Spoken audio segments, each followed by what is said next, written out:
International Boxing Association drops judges and referees from Rio Games after reviewing Olympic displays so far. The International Boxing Association has dropped some Olympic judges. It follows a review of the 239 bouts to have taken place so far. Some of the scoring in Rio has caused uproar among competitors. Referees haven't been able to escape the criticism either. Irish boxer Michael Conlan was furious following his controversial loss. AIBA have said all the results of the fights held so far will stand. The sacking of some boxing judges from the Rio Games will be seized upon by the conspiracy theorists as vindication of their suspicions, but there is to be no reprieve for the fighting Irishman who fired up the storm of controversy. The decision, which provoked Michael Conlan's four-letter condemnation of everyone involved in Olympic boxing as cheats, will not be overturned. Given the ferocity of Conlan's anger at the victory over him, which was awarded to Russia's Vladimir Nikitin, Ireland's pre-tournament favourite to win bantamweight gold will find no consolation in the announcement that an unspecified number of unnamed judges will not officiate in Rio again. Conlan went so far as to tweet an accusation that Russian President Vladimir Putin is involved in bribing AIBA, the governing body of world amateur boxing, to favor his country's fighters. The American Vice President of AIBA, Tom Vergitz, has challenged the Irish to present proof to support the allegations of corruption. He said, "There is no reason to suggest any corruption was involved in the Conlan bout. The Russians are everyone's favorite whipping boys in the wake of the doping scandal, which saw their entire track and field team banned from these games."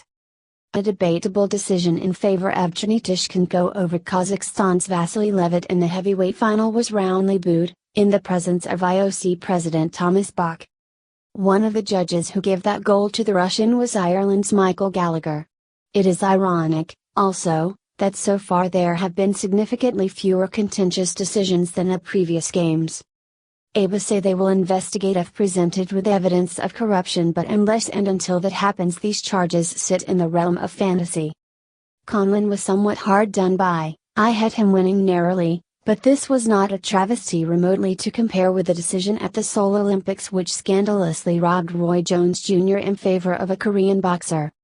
We are entitled to presume the three judges of the Conlan fight, a Brazilian, a Pole and a Sri Lankan, are among those expelled, along with one or two referees.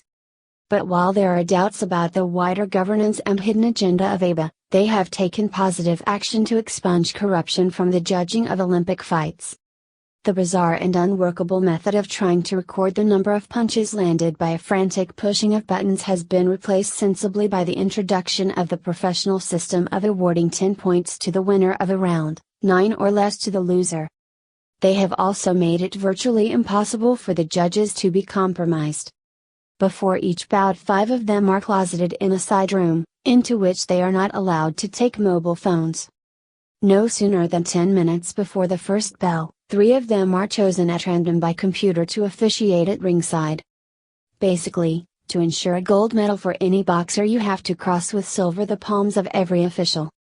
Vergitz points out, "We have overseen more than 200 bouts and the judging of no more than a handful has not been up to standard. After the games we will scrutinize every bout in our determination to keep improving." That gives no satisfaction to Conlan, who has vowed never to box under the auspices of AIBA again. But by turning professional he will avoid sanction for his tirade. Irish boxing may have to answer for him, however. If so, they will have to do so against the background of the president of their council for the Olympics being arrested here for ticket touting.